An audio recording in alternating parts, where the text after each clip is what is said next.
Of the Emperor's 20 sons, he is the one who was told to stop.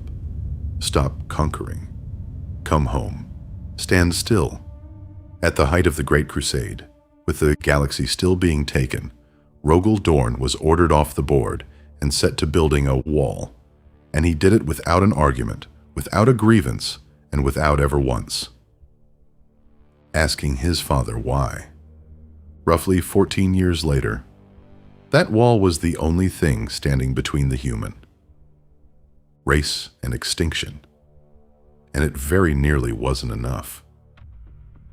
This is Rogal Dorn, the unyielding one, the vigilant, Praetorian of Terra, primarch of the 7th Legion, the Imperial Fists, a hard, gray-haired old soldier, about whom we know considerably less than we know about most of his brothers.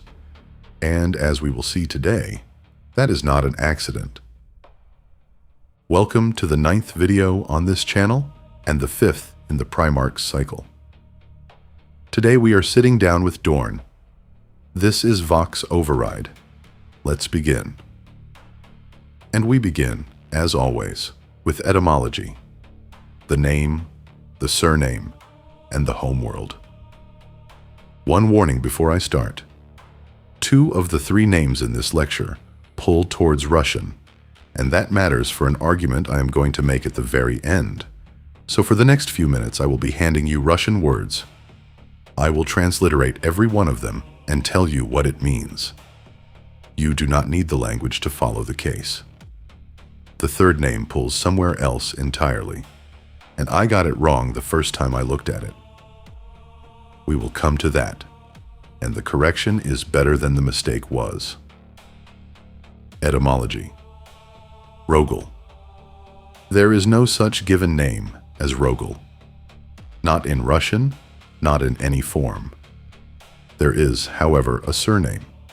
Across Russia, Belarus, and Moldova, you will find the surname Rogal, with a soft sign on the end. Before the orthographic reform of 1918, it would have been written one of 2 ways, with the soft sign, which gives you Rogal, or with the hard sign, which gives you Rogal. In the second case, the name is pronounced exactly as we pronounce our primarchs, hard on the end. Rogal. Which of the 2 came first? Nobody can now tell you. The record does not survive. Most likely the surname came from a nickname, and the nickname from the common noun Rogal. That word survives in 2 regions with 2 different meanings. In Perm, in the Urals, a Rogal was a kalak, a kind of horned loaf of bread. In Siberia, a Rogal was the handle of a soka, the traditional Russian wooden plow. So a man nicknamed Rogal was either a baker or a plowman. Project those 2 onto our primarch, and I think the second one is rather more obviously him. There is a second derivation. Rogal may come from rog, meaning horn, or from rogatina, the boar spear. Horn is about as universal a symbol as symbols get.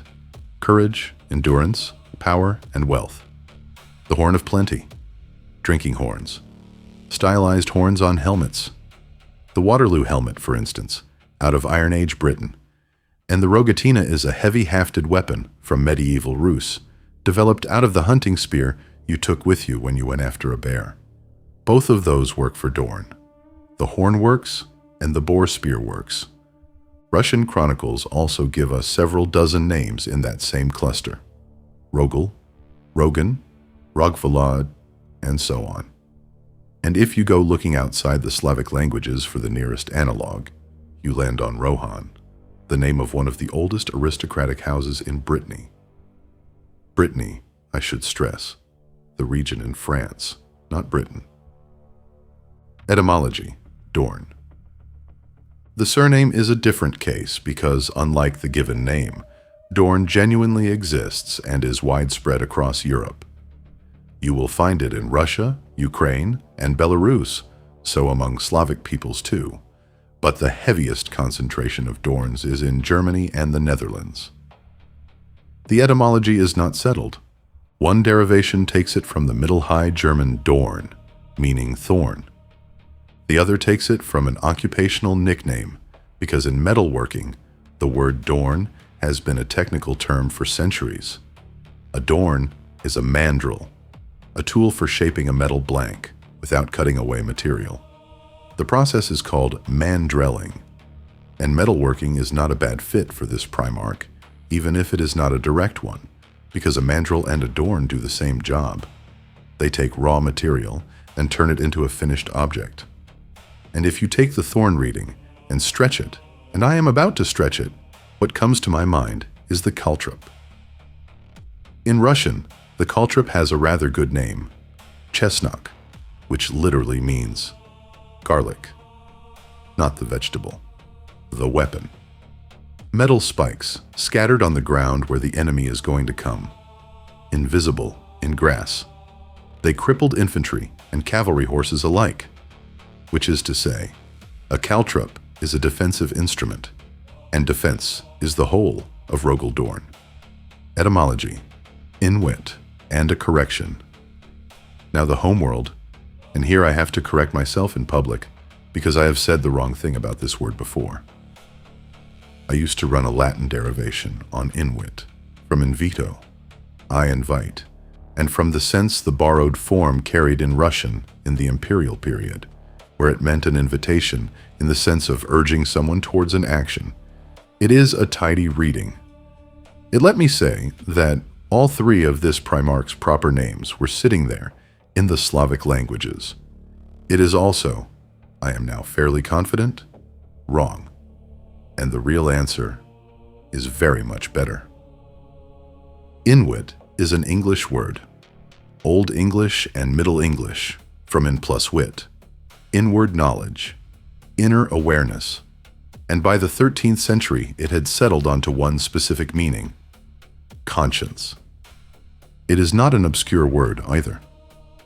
There is a Middle English devotional text from 1340 called the Ayenbite of Inwyt, literally, the again biting of Inwyt, the remorse of conscience. James Joyce liked the phrase enough to put it into Ulysses, which is where most people who know it have met it. So the homeworld of Rogal Dorn is called conscience. Look at what that does. Every reading I was reaching for with the Latin, invitation, urging towards action, is thin. This one is not thin. This is the planet that gave the Imperium the primarch defined entirely by an internal moral compass he never once negotiated with. The man who could not lie. The man who obeyed an order he had every right to resent and never let a word of resentment out. His homeworld is named for the faculty that makes that possible. And it does not stand alone. Dorn's personal guard are the Huskarls, which is Old Norse and Old English both, the household troops of an Anglo-Saxon or Danish lord. There is a deliberate early medieval northern layer running through this legion, and Inwit belongs to it. So the three names point three different ways. Rogal towards the Slavic, Dorn towards the Germanic, Inwit towards the Anglo-Saxon, which is, if anything, more interesting than my tidy version. And I would rather hand you the correct answer late than the neat one on time. The basics. Rogal Dorn, also called the Unyielding One, the Vigilant, and the Praetorian of Terra, is the primarch of the 7th Legion, the Imperial Fists. The Imperial Chronicles call him, without qualification, one of the greatest heroes the Imperium ever produced. Those same chronicles maintain that no other son of the Emperor believed in his father's dreams so fiercely, so devotedly, so fanatically. Rogal followed his father's orders without question and without caveat, as we are about to see demonstrated in the most literal possible way. Dorn was an idealist. He did not compromise, and he did not fail to finish what he started. And although he is remembered as the master of defense, there are a great many Imperial Fists operations in which they distinguish themselves specifically as assault troops. We will look at one of those in detail today, because it is the defining action of both the Primarch and the Legion. The same thing is true of Perturabo in reverse, The legendary master of siegecraft was also superb on the defense, which is logical. The man who knows how to build the better fortress necessarily knows how to take one apart faster. Now, a claim I want to make carefully, because I have overstated it before. Dorn was one of the most trusted of the Emperor's sons, arguably the most trusted where the safety of Terra was concerned, since that is the job he was given. But closer to his father than any other primarch is a step beyond what the sources support. Horus had the Emperor's confidence in a way nobody else did, right up until he didn't. Sanguinius had something of his own. What is specific to Dorn is not intimacy, it is dependability. What is documented is that after Ullanor, the 7th Legion was recalled and made the Emperor's Praetorians, and the official line on that is worth quoting for its caution. The full significance of the appointment only became clear after Horus turned. You will hear a great deal of speculation built on top of that. The most popular version is that the Emperor deliberately isolated Dorn from Lupercal and from the Primarchs, sympathetic to him, because he already knew what was coming. I have argued that myself. I want to be honest with you about its status. It is a reading, and an attractive one, and there is no evidence for it. What is documented is the recall and the appointment.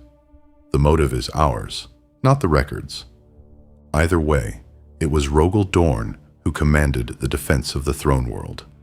It was Dorn who found the barely living emperor aboard the vengeful spirit, and it was Dorn who carried the body of the master of mankind to the golden throne. It is likely that before he was placed on that throne, the emperor managed to give Rogal some final instruction, though what was said, nobody knows. After that, the Praetorian of Terra went on fighting for the Imperium for centuries. The tradition has him lost during a Black Crusade, leading a small force against Abaddon's fleet and fighting his way aboard the flagship, the Sword of Sacrilege, to hold the traitors until the main Imperial strength could arrive. We will come back to that account in detail, because there are several versions of it. They do not agree, and at least one of them cannot be true, as written. His successor, chapters, the Imperial fists among them, have never entirely stopped believing that their father is alive and will return when he is needed.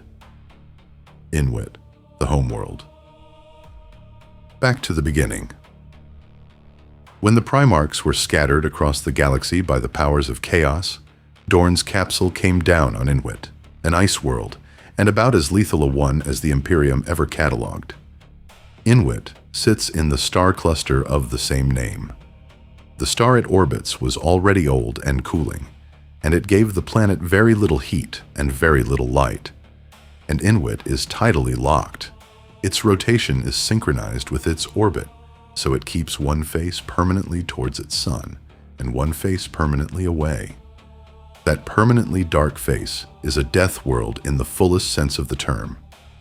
Its entire surface is ice, and beneath the ice, a savage war goes on between colossal creatures. Leviathans, more or less. Conditions on the lit side were harsh too, but at least there was light, and at least there was some ground not buried under ice.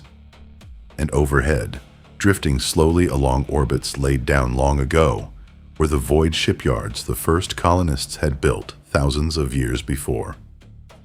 Permanent ice storms, local life forms hostile at the outer limit of what that word can mean. Minimal resources, all of which, inevitably, made the population of Inwit hard and made them strong. The obvious comparison is Fenris, and in some respects, I would argue Inwit was worse. The people of Inwit learned to survive in the most brutal conditions imaginable, and one principle was burned into them permanently. The weak are the dead, which is why they were always a fairly grim people. But the genuinely distinctive thing about them is that in any situation they put the interests of the group above their own, because in that world, the alternative was not surviving.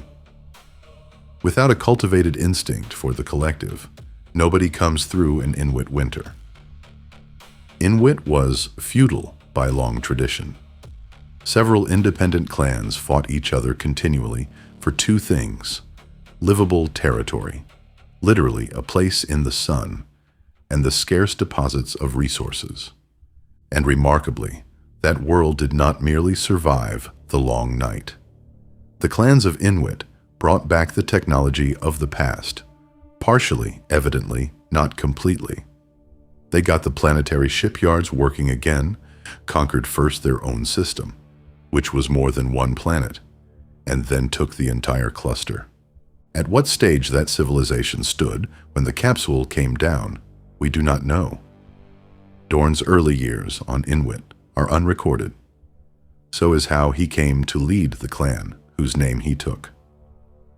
Dorn is the name of a house, the House of Dorn, also known as the Icecast, one of the oldest and most prominent on the planet. What we do have is that Rogal became close to one of the clan elders who taught him tactics, strategy, and diplomacy, and who became something like a grandfather to him, with no blood between them, which, given everything else about this man, is worth noticing. When that elder died, Rogal Dorn kept his fur clothing and used it as a blanket for the rest of his life. The Emperor and the Phalanx. The Emperor came to the Inwit cluster somewhere around 40 Terran years after that elder's death. By then, the entire cluster was under the primarch's hand, and that is worth stopping on, because only one of the Emperor's sons ever beat that record, Guilliman, who by the time his father arrived had already laid the foundations of Ultramar. So Dorn had not done badly at all. He had taken a whole cluster, more than one planet, and more than one system. They met aboard the Phalanx. Now the Phalanx. I am going to be more careful about this than I have been in the past, because the sources on where it came from disagree with each other and the origin is deliberately left murky. What is consistent across them is this. It is a colossal, ancient vessel out of the dark age of technology. It was already in the Inwit system when Dorn found it, and Dorn spent years bringing it back to life before his father ever arrived. Not the Emperor, not the Mechanicum.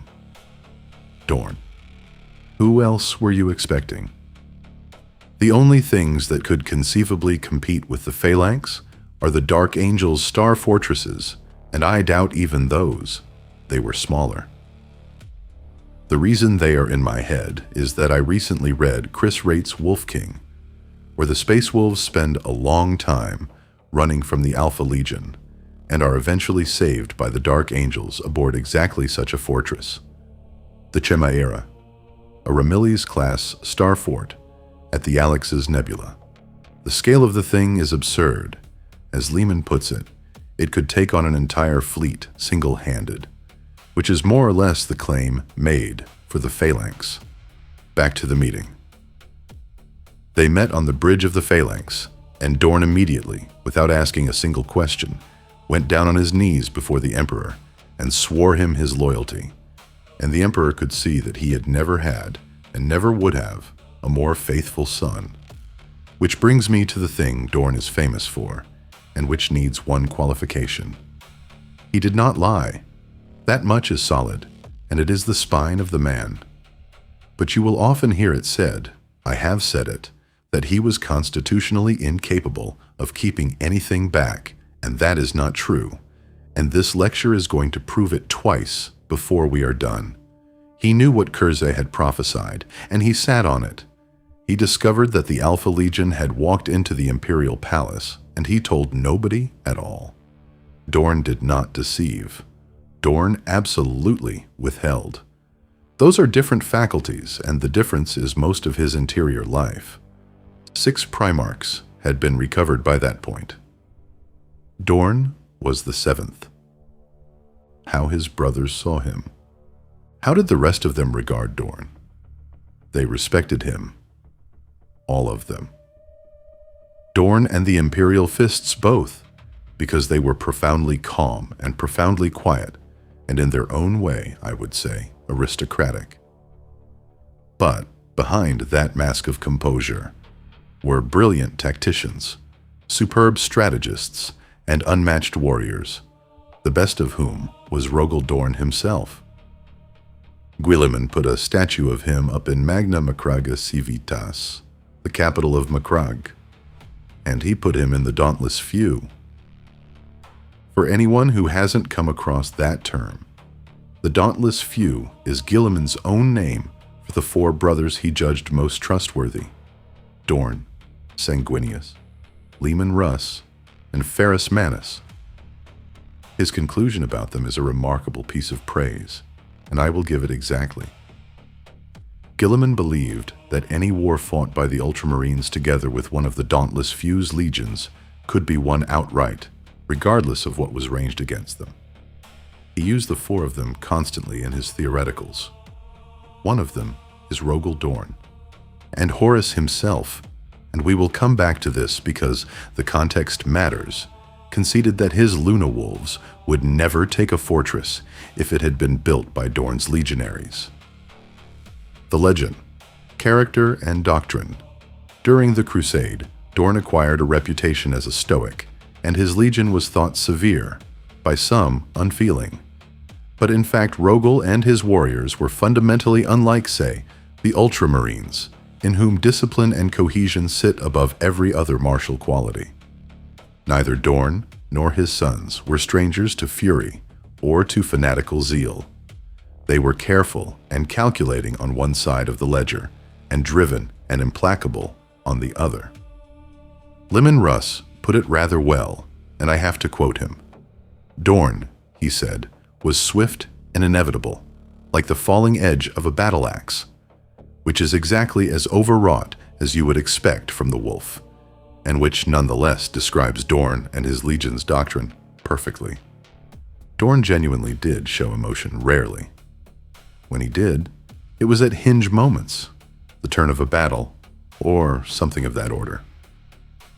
As I said, Dorn was an idealist. The reasons he fought always mattered more to him than anything else, including the methods by which a war gets fought. And it was that idealism that at different times set Rogal Dorn against, in particular, Conrad Kurz and Ferrus Manus, who on this specific question were his absolute opposites. It is fair to say that no other primarch supported the imperial truth and the ideals of the Great Crusade so completely. After the burning of Prospero, the wolf said openly that he was a long way from agreeing with all of it. Nobody ever heard anything of that kind out of Dorn. That is probably why Rogal's integration with his legion went faster than any other primarch's, and for the same reason, for that idealism, he became closer to the emperor than anyone. That the emperor was an idealist himself strikes me as self-evident. Dorn and his sons. Rogal's relationship with his own gene sons is usually described as unusual, and it was. The story that gets told is of one of the oldest warriors in the Legion, kneeling before Dorn on first sight of him, and the primarch not saying a single word in reply. Dorn spoke to him for the first time later, in battle. He thanked him, accepted his oath, and told him he had a great deal left to learn and a long road still to walk. I want to flag that I could not verify that anecdote in the form it usually gets repeated, so treat the scene as illustrative rather than as documentary. What is not in doubt is the behavior it illustrates, because it runs right through the Legion. Dorn rarely spoke to his warriors one-to-one. Everything he had to say attached to a specific situation and was said in that situation and no other, which is another structural difference between Dorn and Guilliman. Dorn never separated theory from practice. Guilliman wrote the manual. Dorn taught in the field and only when the field required it. The Great Crusade. The conquest of Inwit itself is interesting mainly because Dorn did it before he ever met his father, and because it served as his rehearsal. Uniting the Inwit cluster was, in miniature, the shape of the thing to come, the unification of the galaxy under the Emperor. After he left Inwit, the Imperial Fists took a very great deal. Their record of compliances is generally reckoned second only to the Luna Wolves. And in that time, Rogal fought alongside practically every one of his brothers, both the ones already recovered and the ones found later. Here is something distinctive. Unlike most legions, the Imperial Fists never governed the worlds they brought into compliance. They took them, fortified them, left a minimal cadre for recruitment, and handed administration entirely to ordinary human beings. And I mention recruitment deliberately. The Imperial Fists did not draw only from Inwit. They took heavily from outside it as well. Unlike Perturabo, and unlike Guilliman, Dorn almost never involved himself in the lives of the worlds he conquered. And on recruits, he has a line I like very much. He wanted his recruits to be his brothers, not his vassals. He claimed no special status anywhere. If he did get the chance to visit a world he had once taken, he went as a guest and not as a ruler, which I think set him apart from every other primarch we have. Although in truth, Dorn was rarely on those worlds at all. The bulk of the Imperial Fists was based aboard the Phalanx, which made them permanently mobile. They could reinforce any other Primarch's fleet and be at the far end of the galaxy at short notice, which meant that during the Great Crusade, Dorn effectively never got a rest. He fought constantly, and he fought everywhere. Ordered to stop. Then came Ullanor, and after Ullanor, the Emperor returned to Terra and ordered the Imperial Fists to break off campaigning and establish themselves in the throne world. I want you to hold the timescale, because it is much tighter than people assume, and it changes the flavor of everything that follows. Ullanor is the start of M31. The Siege of Terra ends in the middle of 014.M31.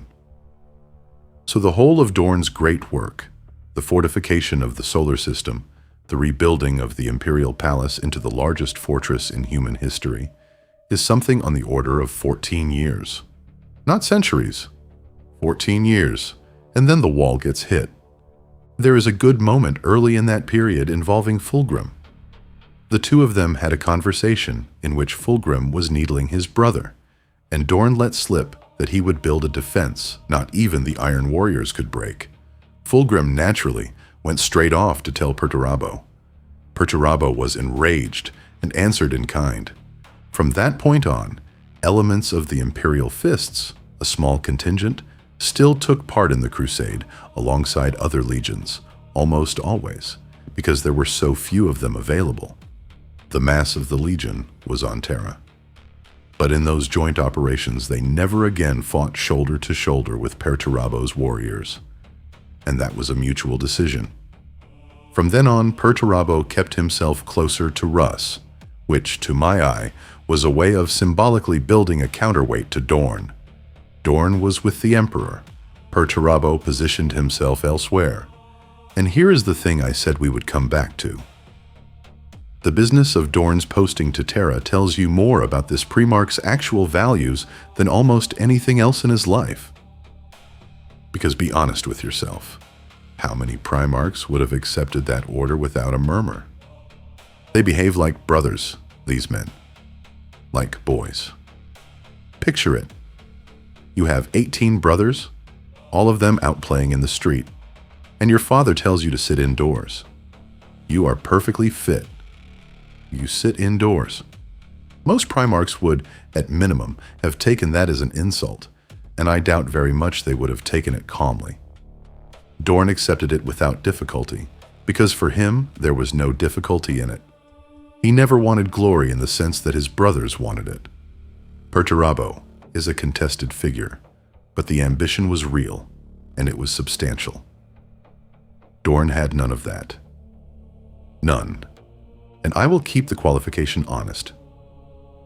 Dorn was not the only son who was ever told to stand down. Magnus was ordered off sorcery and told to stay on Prospero, and we all know how that went. What is specific to Dorn is not that he was given a hard order. It is that he took it without needing it explained. Dorn and Perturabo. On the subject of Perturabo and Dorn, there were never two brothers so alike and so completely opposed. Both craftsmen of war. Both stubborn, enduring, silent, hard. Both, and this is the part people skip, enormously proud and enormously competitive. And here the ordinary human rule applies, the one all of us know. The fiercest hatred is only possible between people who are close. Dorn and Perturabo, if the stories are right, felt it at their first meeting. What made it worse was precisely what they had in common, that they were both quiet, and that both of them thought a situation through before speaking. Because when one brother said nothing, the other took the silence and burned on it, reading it either as mockery or as a challenge.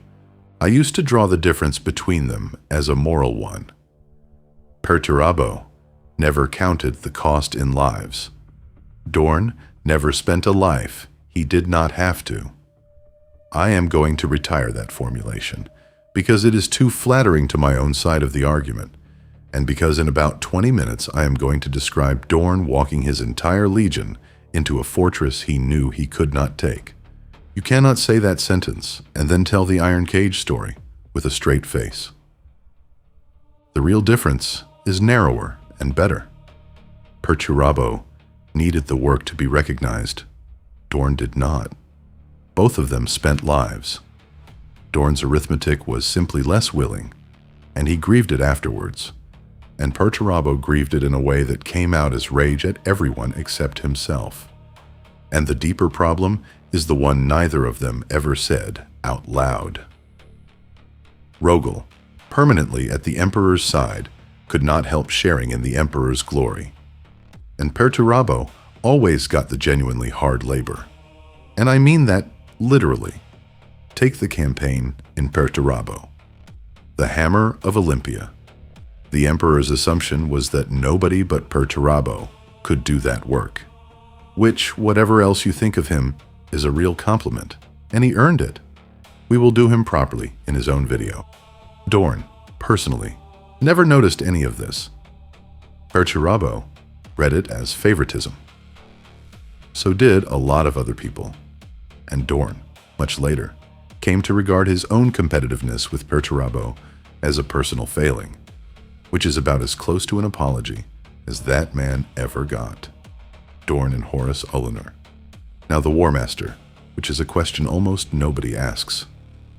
We have to go back to the triumph at Ullanor, where the Imperium destroyed the largest orc armada then known, and Horus was given the title of a War Master.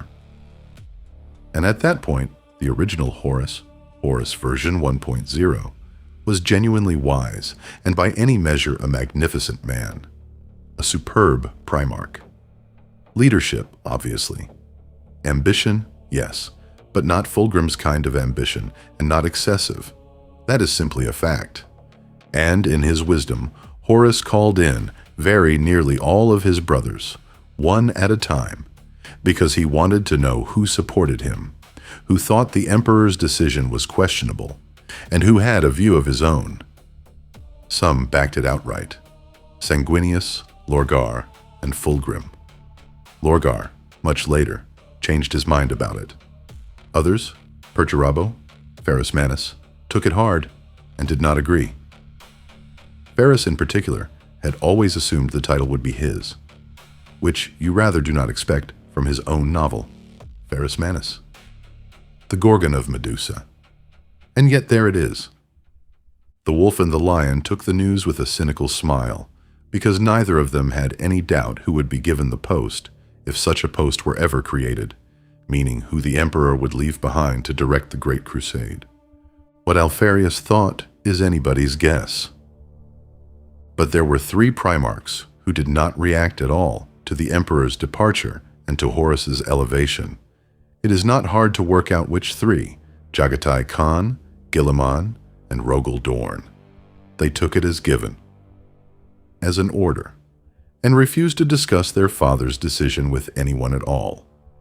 which is precisely why Horus wanted the approval of Guilliman and Dorn, because he saw wise strategists in them and on some level, I think, wanted to treat them as teachers. There was something to learn there. Horus version 1.0 was perceptive, and he was not the sort of man to pass up an education from the best available. So he went to see Rogal Dorn in person. Arguably one of the finest, possibly the single finest strategic mind among the primarchs. Disciplined like Guilliman, valorous like the lion, and at the same time both he and his legion were free of the emotional heat, the battle joy that the Khan and Russ were famous for. And the original Horus had boundless respect for Dorn. It was in that meeting that he said it. If the Luna Wolves were ever to assault a fortress built by the Imperial fists, the assault would never end. Hold that respect in your head, because it is load-bearing for what happens next. Dorn and Guilliman were the two brothers Horus consulted as near equals, which means that when the Eisenstein arrives, Dorn is not being asked to believe that some brother has turned. He is being asked to believe it about one of the few men whose judgment he actively deferred to. The heresy begins, the Eisenstein. The crusade went on. Rogal Dorn fortified Terra. Other legions took the galaxy piece by piece. And then the heresy began. The Imperial fists were the first in the solar segmentum to learn of it when they intercepted the Eisenstein, aboard the Phalanx, if I have that right. Dorn did not believe Garrow. He came close to killing him. Everyone remembers that moment from the flight of the Eisenstein. Garrow, who was a very capable warrior, could not even register the movement that put him on the floor. And now you know exactly why the reaction was that violent. It was not brotherly reflex.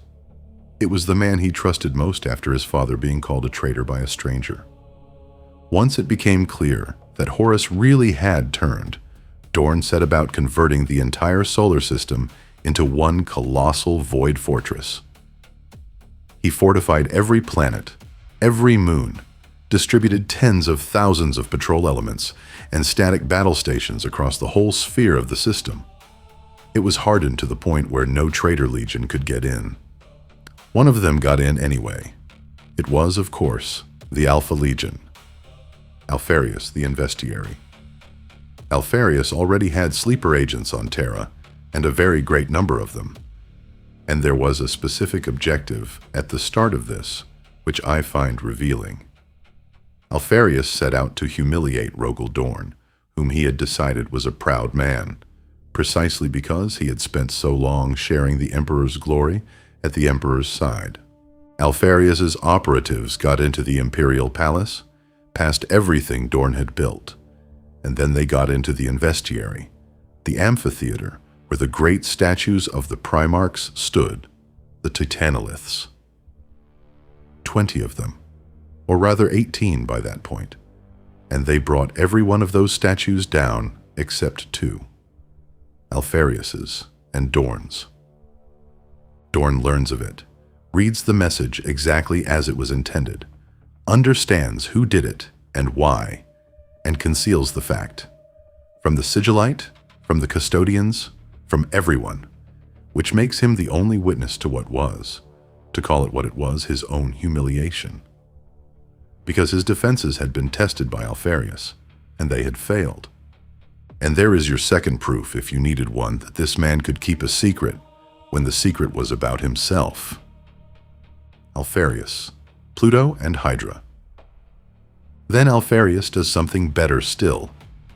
He brings his fleet to the edge of the solar system, puts every crew, every living being aboard every ship into stasis, sets the vessels to minimum drive, and shuts down almost all their systems.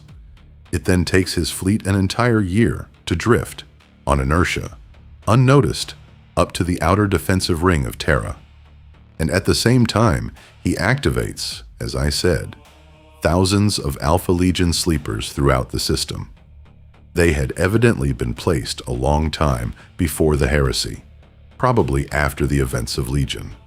That last part is my own supposition. With the Alpha Legion, certainty is not on the menu.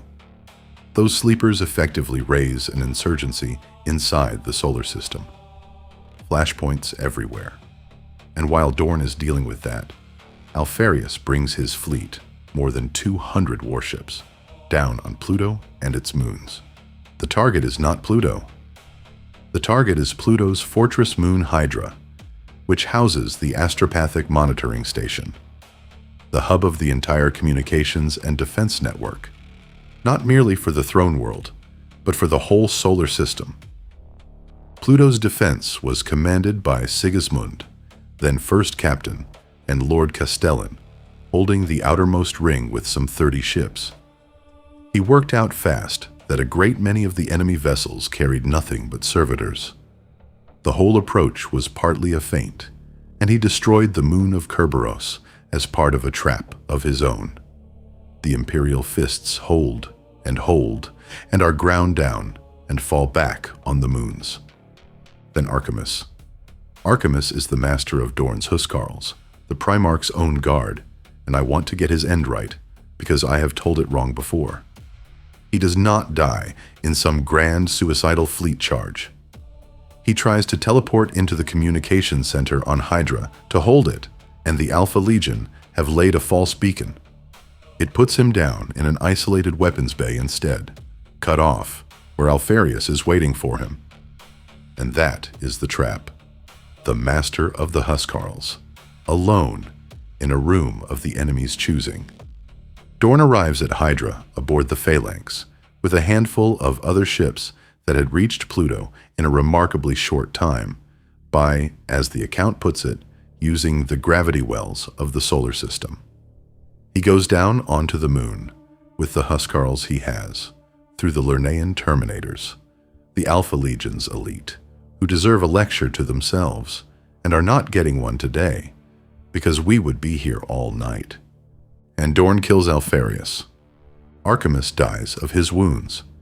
And then something happens that tells you everything about how that legion works. The man who succeeds him, Kestros, takes the oath name Archimus. The warrior dies. The office does not. That is the Imperial fists in one gesture, and it is the same instinct that would later let Dorn cut his legion into chapters and survive it. The Alpha Legion fleet withdraws, and Omegon feels it happen, feels his brother die at range. And when Horus subsequently summons Alpharius to report, Omegon does what those two always did, takes his brother's name, and presents himself to the War Master as Alpharius. After that, Rogal Dorn goes back to fortifying Terra. And, this matters, he grieves, bitterly and at length, over having to destroy genuine works of art as he cuts the Imperial palace into a fortress. He tries to preserve fragments of it, knowing that nothing has ever equaled that palace and nothing ever will, and the regret is entirely sincere. So he has an aesthetic sense, and it is, again, an aristocratic one. You will see shortly why I keep pressing on the aristocracy. It is there, and it is not decorative. Mars and the Siege of Terra. Something I have said carelessly in the past and want to fix. People will tell you the Imperial fists put down the Martian uprising during the Heresy. They did not, and nobody did, because Mars did not fall to the Loyalists during the Heresy at all. It stayed in the hands of the Dark Mechanicum through the whole war, and was not retaken until early to mid-015.M31, after the Siege of Terra was over. The liberation of Mars is one of the first operations of the Scouring, not one of the last of the Heresy. What the Imperial fists actually did was supply the Loyalist legions with weapons and munitions, and shield Terra from what was coming off the Red Planet, because ordnance was being fired from Mars at Earth. Whether Terra could have been destroyed that way, I doubt. That it would have taken catastrophic damage, I do not. And then, of course, comes the siege of Terra itself. Worth saying clearly, because I have been out of date on this too, Black Library finished that sequence. The End and the Death, Volume 3, closed it out. The cycle they are writing now is the Scouring, the years immediately after, and a good deal of what I'm about to tell you about the Iron Cage sits inside the period those books are currently reopening. I will flag it when we get there. During the siege, Dorn commands the entire defense, not merely his own legion. At one point, he is commanding the Blood Angels as well. He teleports aboard the Vengeful Spirit with the Emperor and Sanguinius and a number of custodians with them. For reasons unknown, very probably with the interference of chaos, the teleport is disrupted, and they all arrive at different points aboard the ship, with Dorn furthest from the rest. What happens after that, you know perfectly well, and I am not going to repeat it. After the Heresy, the man who wanted to go after them. What happened to Dorn afterwards is, to me, the most undertold part of his life, because this is where the obedient son stops being simply obedient. He was consumed by grief, and he had no doubt that the fault was his. And what he wanted was to go after them. Immediately. All of them.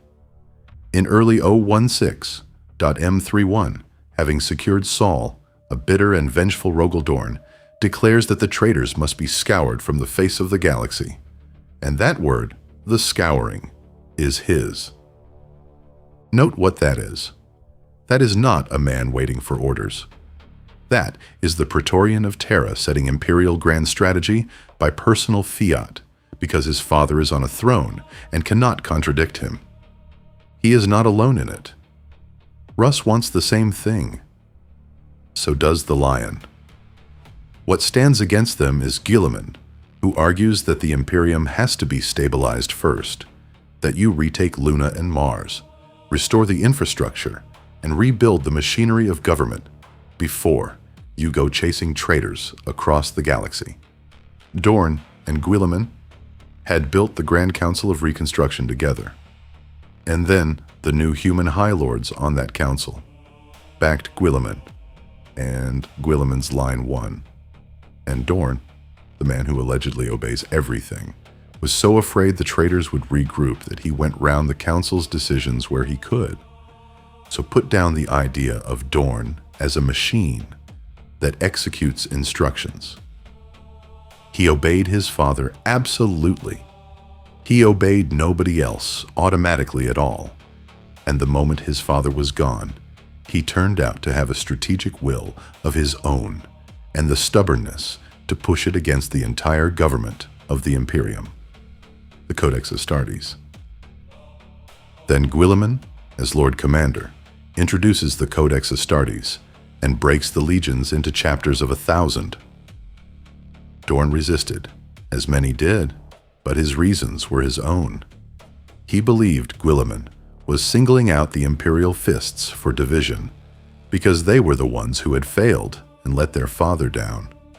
And Dorn thinks, broadly, he is right about us, and he simultaneously understands that Guilliman is right in the other direction, that you cannot ever again allow a whole legion or even a whole chapter to end up in the hands of a madman. But Rogal Dorn was in a state of profound collapse. His dream was gone, and it is worth stopping to imagine the state of the man. He had shared his father's vision of a bright future completely, and all of it had fallen down. The future he and his father believed in never arrived. The Great Crusade had failed. The Imperium, as he saw it, no longer trusted him, which to a degree was true. And his warriors, his brotherhood, his legion, were now under threat too. It came close to a second civil war. An Imperial Fists strike cruiser, the Terrible Angel, was actually fired on by the new Imperial Navy over the Legion's supposed heresies against the New Order. The situation eventually stabilized, but Dorn still could not see how to divide his own legion. His own warriors would not accept it under any circumstances. It was far harder for them than for, say, the Ultramarines, who obeyed their primarch without difficulty. For the Imperial Fists, martial brotherhood and faith in their father meant more than they meant in any other legion. The Pain Glove. So to find a way through it, Dorn goes into meditative trance in what is called the Pain Glove. The Pain Glove is a unique device that Dorn built himself. It is a cylinder. A man entering it is suspended inside, and electrical impulses of variable intensity are applied to his peripheral nervous system, inflicting pain at any level from barely perceptible to monstrous and unbearable. Dorn, like the Khan and like Vulcan, held that pain cleanses the body and the mind. But unlike Vulcan, who branded himself, Dorn saw no need to inflict permanent injury on his own body, which is why he built the glove. Later on, incidentally, it was used for interrogation. Dorn spent 7 days in it until the Emperor came to him. That is a rarely discussed moment, and it is genuinely ambiguous. We cannot say whether it was actually the Emperor or Dorn's own inflamed subconscious. Dorn himself took it as his father. He understood that the Emperor was alive and was still watching his sons. And he understood something else, that Guilliman's second founding would be a pain glove for his legion, and that the division into chapters would be a symbolic rebirth for them, one that would let them expiate the fall of Terra. And coming out of that meditation, Rogal makes his decision. Before he accepts the Codex Astartes, and before he divides his legion, he will lead the Imperial Fists into one last battle as a legion. The Iron Cage, and a warning about sources. Now the Iron Cage, and I need to frame this properly before I tell it. Almost everything I am about to say comes from the older Imperial Fists account, the version preserved in Index Astartes, and repeated ever since. It is the Legion's own story about itself. And Games Workshop has just placed this event, mid-019.m31, squarely inside the Scouring, the period Black Library is writing right now. So there is a real chance that some of what follows gets rewritten, complicated, or contradicted within the next couple of years. I am telling you the traditional account because it is the account we have, and because it is magnificent, I am not telling you it is settled.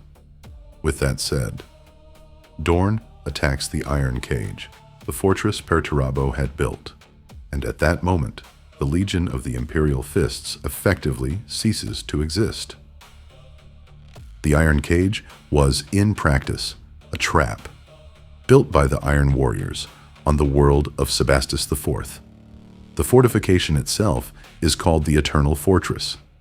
Assaulting that world was suicide under any circumstances, with any force. Everyone understood that. Dorn understood it too. Perturabo assumed Dorn attacked because Perturabo had challenged him to. In the traditional reading, and even though the Emperor had granted him a species of clarity in that trance, Dorn understood that most of his sons would never agree to break the Legion apart and go and fight separately from their battle brothers.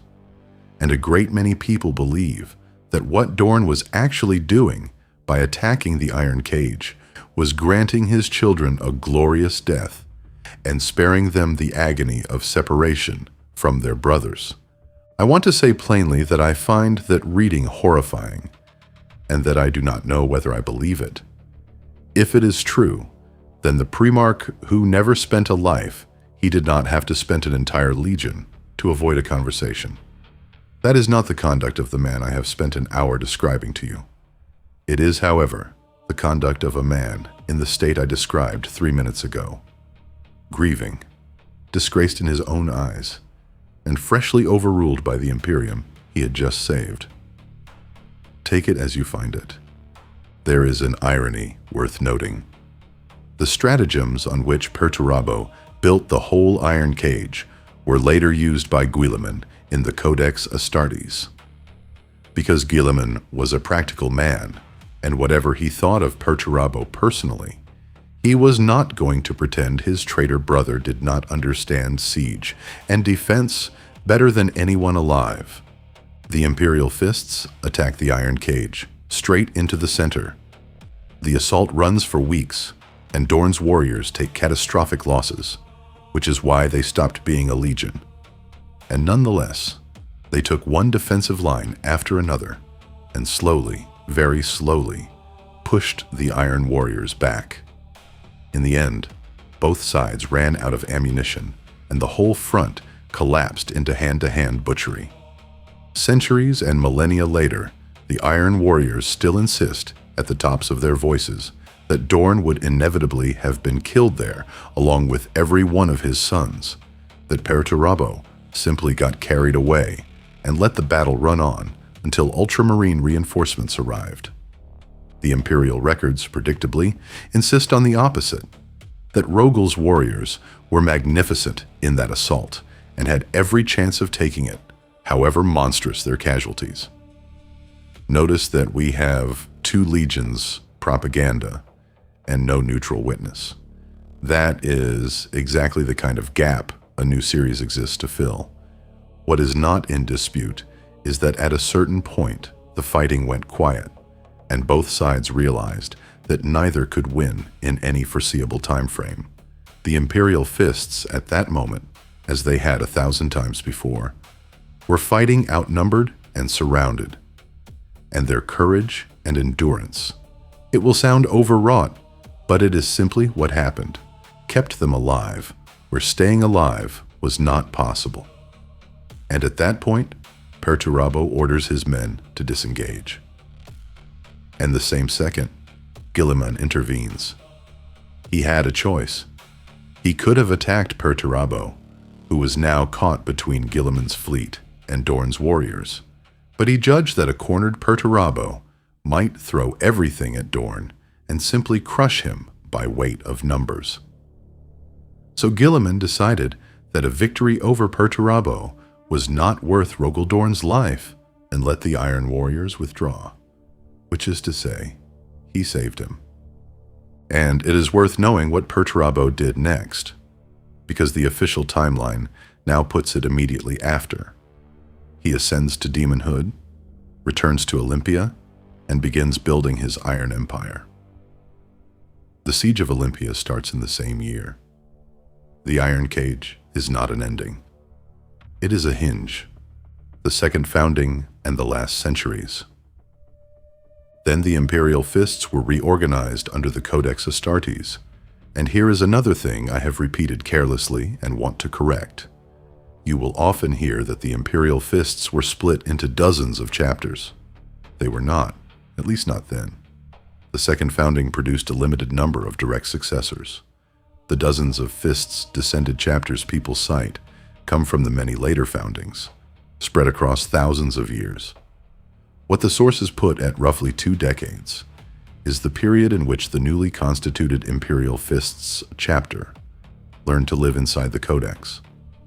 Dorn is said to have trained the successors himself, and their warriors went on to be nearly as devoted to the Codex as the successors of the Ultramarines, which, given how that fight started, is its own kind of joke. After that, Rogal Dorn went on fighting for centuries with his father's name in his mouth. He watched his brothers die, some fighting each other, others fighting traitors. He took each loss hard and grew steadily more withdrawn, living through the final death of the Emperor's dream. And over those centuries, ordinary mortals began treating many of his brothers as demigods. Dorn came down on that hard. In his view, only his father was owed anything resembling worship. The death of Dorn, what we actually have, and now his end, where I have to be more careful than I was the first time I told this. The version most often quoted is that Dorn died in 781 M31 during the First Black Crusade, attacking Abaddon's fleet with a small force and fighting his way aboard the flagship, the Sword of Sacrilege, to hold the traitors until the main Imperial strength arrived. I would not state that as fact anymore, and here is why. The sources do not actually agree on when Dorn was lost, and the date drifts between them. Index Astartes, Volume 2, in the article Emperor's Fist, says he was lost immediately after Corax disappeared. That is, shortly after the start of the Great Scouring, not 7 centuries later. Other traditions put him in a Black Crusade, and the death that is unambiguously central to the First Black Crusade is not Dorn's at all. It is Sigismund's, killed by Abaddon. What is consistent across the accounts is the shape, rather than the date. Dorn lost aboard the Sword of Sacrilege, and a hand recovered. The story goes that the body was found by the chief librarian of the Imperial Fists, and that in that moment he saw history repeating itself in its most monstrous register. As Dorn had once found his own father dying, so this librarian found his own father dying, and got him out before the ship translated into the warp. By the 41st millennium, a great many people regard that account as myth. The archives preserve not one verifiable fact that would confirm it or refute it. So we cannot state with confidence that Dorn died at all. What became of him is either unknown to us or sealed behind seals of secrecy. The death of Dorn, the contradictions. Under the older canon, nothing was recovered from the Sword of Sacrilege except a single hand in its gauntlet. That relic, the Hand of Dorn, went to the successor chapter that kept the original name, and over time, the names of every chapter master were engraved on it in order. However, in Ian Watson's novel, Space Marine, now treated as apocryphal, it is stated that the Phalanx holds not one hand, but 2. And more than that Dorn's skeleton is also aboard without its hands, encased in clear amber shaped to the body of the primarch. And now the interesting part, which is a genuine mess in the sources, rather than a theory of mine. The Sword of Sacrilege is described as a despoiler-class battleship. And the despoiler class was not developed until the middle of the 36th millennium by the shipwrights of Battlefleet Tempestus. Only 3 of them were ever completed. They went missing, and they resurface in Abaddon's fleets much later. So the most repeated account has Rogal Dorn dying aboard a class of ship that would not be built for thousands of years, after the date usually attached to his death. I want to be precise about what that does and does not prove. It does not prove any particular alternative theory about where Dorn is. What it proves is narrower, and I think more useful. The traditional death account cannot be taken at face value as written.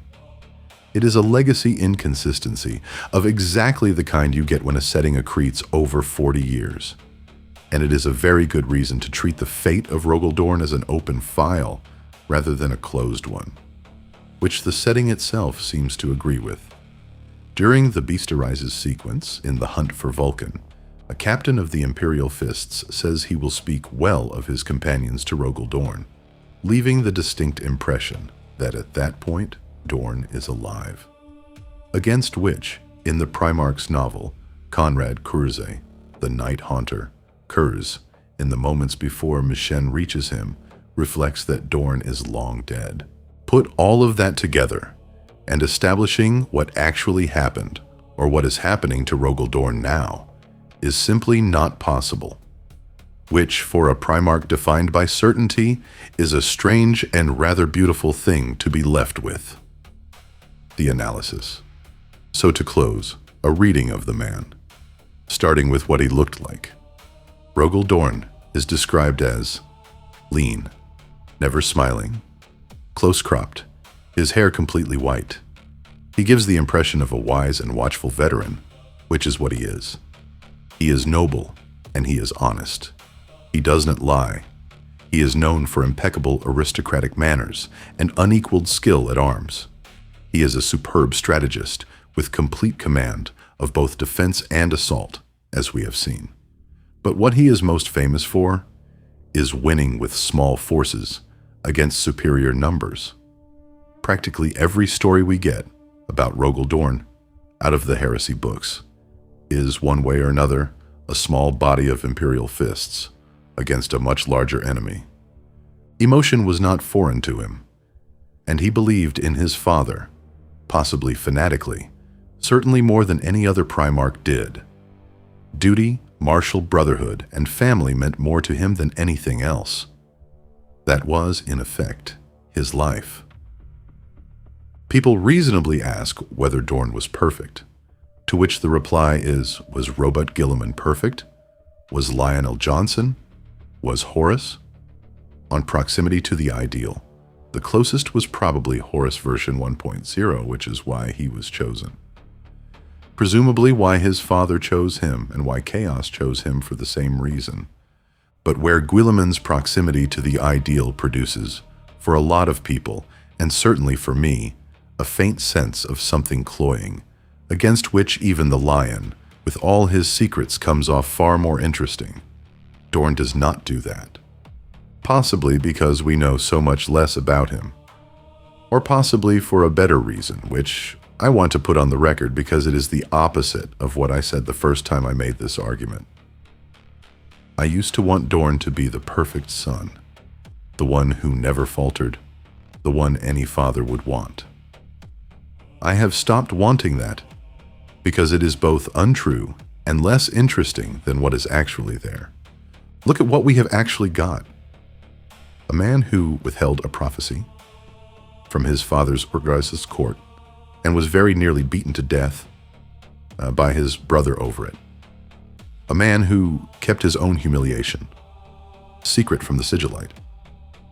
A man who, the moment his father could no longer command him, tried to run the Imperium's grand strategy over the head of its lawful government because he did not trust it to move fast enough.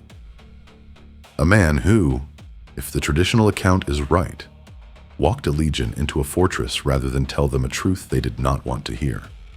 And a man who called his own rivalry with his brother a fault in himself. That is not a perfect son. That is a difficult, grieving, obstinate, deeply loyal man who was right about a great deal and wrong about some of the most important things, and who never once lied about any of it. I find that far better company than a statue. The archetype, a reading, not a fact, which brings us to the last thing, and I am going to be very clear about its status before I start.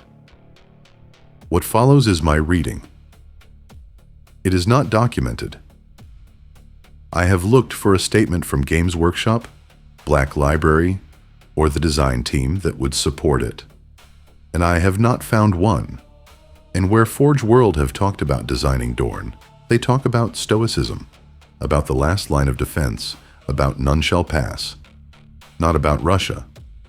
So do not take the next few minutes as lore. Take them as a pattern I think is there, and argue with me about it, because I might be wrong. The pattern is this. Rogal Dorn is archetypally an officer of the Russian Imperial Army, and the visual language of the Imperial fists reads to me remarkably consistently as the visual language of that army. And Dorn does not remind me of a generic Imperial officer. He reminds me of a specific historical man, Fyodor Shtokovich, the commandant of the citadel of Bayezet. Most of you will not have heard either of those names, so let me give you the man first. Shtokovich and the Siege of Bayezet. Fyodor Shtokovich was a Russian officer of the second half of the 19th century. He was known as an outstanding commander, respected by his soldiers, and repaid by them with total devotion. He was quiet, and he was severe, but he was always honest. He never lied. He never spent his men for nothing, and he valued them highly. And he nonetheless delivered every objective his command set him. A great many people regarded him as the physical embodiment of what an officer of the Russian Imperial Army was supposed to be. He was decorated repeatedly for courage, the Order of St. Anna, fourth class, the gold sword for bravery, and a good deal more. And almost every one of those decorations was for actions either on the defensive or against superior numbers. An example: the Battle of Bashkadaiklar in the Caucasus, where 36,000 Turkish troops faced 10,000 Russians, and the Turks broke. But the engagement he is remembered for is the citadel of Bayazet, the siege of Bayazet, in the Russo-Turkish War, which he commanded, and which ran for 23 days. The garrison at the start was somewhere between 1,500 and 2,000 men, depending on which account you take. The besieging force began at 11,000 and had very nearly doubled by the end to 21,000, which puts the odds at better than 10 to 1. And Stockvich held, with no resupply of any kind, no ammunition, no food. More than that, he ran sorties by night, and his soldiers destroyed something over 7,000 of the besiegers. His own garrison was very badly reduced by the end, and it held until General Tergakasov's Erivan detachment finally came up and drove the Turks off. Now hold that next to Rogal Dorn. A small force, no resupply, no relief in sight. Absurd odds. A commander who does not speak much, and does not lie, and does not spend a man he does not have to, and who holds. That is not one battle in Dorn's career. That is, as I said earlier, almost every battle in Dorn's career. And I do not think the resemblance is to Stockvich personally, so much as to what he was taken to represent. The idealized Russian Imperial officer. The image later romanticized around names like Kolchak, Kornilov, and Denikin, and the other leaders of the White Movement. Aristocrats, superb soldiers, commanders devoted absolutely to the Empire and the Emperor. Men of honor, true to their word to the end, who loved their country and were incapable of betrayal. That is an idealization, and I am using it as one. History was more complicated than the image, as history always is. But the image is a real cultural object, and it is the object I think the Imperial fists rhyme with. 3 things I cannot unsee. And here are 3 things that keep me on that reading. The first is color. The colors of the Imperial fists are black, white, and yellow, the yellow being either yellow or gold. Those are also the colors of the flag of the Russian Empire, where the yellow is, canonically, not called yellow at all. It is called gold. Black, white, and gold in both cases. The second is the heraldry. The device of the Imperial fists is not the traditional aquila, whatever people assume. It reads to me as the arms of the Russian Empire. A double-headed eagle, and not the Imperial aquila everybody knows, but specifically a double-headed eagle whose heads are angled the way the Russian Imperial eagle's heads are angled. It carries a scepter and an orb, exactly as the Russian one does. Where the Russian eagle has crowns above its heads, the Imperial fists have a fist. And where the Russian arms have St. George in the center of the eagle, the Imperial fists have either the symbol of Inwit, I have seen that stated, or to my eye, something that looks a great deal like a stylization of the flag of the West Russian Volunteer Army. Here is the artwork I mean. Look at the left-hand figure with the storm shield. That is the eagle holding the scepter, and in the center of it is the object I am talking about, which I have seen described as the Star of Inwit. And beside it, the arms of the West Russian Volunteer Army. To my eye, that is a very close match. And the third point is the one I cannot talk myself out of. On the storm shields of the Imperial fists, there is an image that reproduces, almost exactly, the icon of Saints Boris and Gleb. Watch carefully. The left-hand shield, then the central shield, and in the right-hand portion of it, a figure in a very characteristic cap, holding his hand in a very characteristic way, around something not entirely legible. Now compare it to the image on the right. Boris, on the left of that icon. The same cap, the same gesture of the hand. On the icon, there is a cross in it. On the shield, there is not. It may not be 100%, but it is, to my eye, as close as it is possible to get. Briefly, on Boris and Gleb, because you may not know them. They were the first canonized saints of the Rus, and they were martyrs, which is worth noting, given how much of today has been about duty and endurance and being killed for someone else's decision. They were sons of Vladimir the Great, whom I personally prefer to call Vladimir the Oathbreaker. Many icons of Boris and Gleb survive, but the oldest is the one on the right here. The icon from the Savino-Vyshersky Monastery, dated to the 13th or 14th century, and now in Kiev, in the museum that used to be called the Museum of Russian Art, and is now the National Museum Kiev Art Gallery. Every later icon of Boris and Gleb that the church accepted as canonical was painted from that one, including the one at the top left here.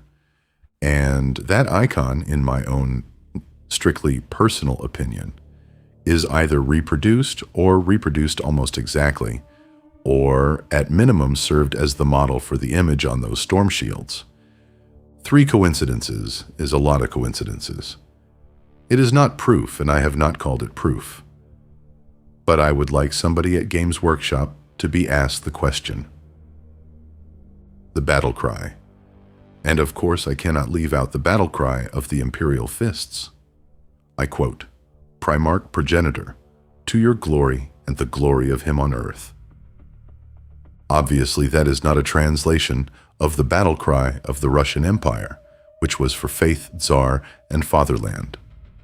But listen to the two of them together. They rhyme.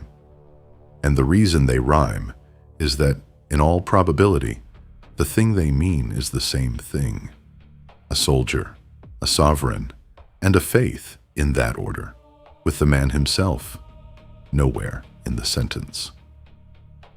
Which, whatever you make of my Russian argument, is Rogal Dorn exactly. Closing. That is where I will finish. His homeworld is called Conscience. I did not know that when I started working on this video. And once I did, everything else fell into place around it. He was ordered to stop, and he stopped. He was ordered to hold, and he held. He built the only wall that mattered, and then watched it come down anyway, and then spent the rest of a very long life trying to make somebody pay for that, and arguing with the government about how fast, and losing. He was not the perfect son. He kept secrets. He nursed a grudge against his brother for 200 years. He called that a fault in himself. And at the end, if the story is true, he may have spent an entire legion rather than ask them to do something hard. But he never lied, not once, to anybody, about any of it. Of the 20 of them, I think that might be the rarest thing on the list. Thank you for listening to the very end. If this deep dive was worth your time, drop a like and subscribe. There is far more of the Long War still to explore. Until next time, transmission ends. The Emperor protects.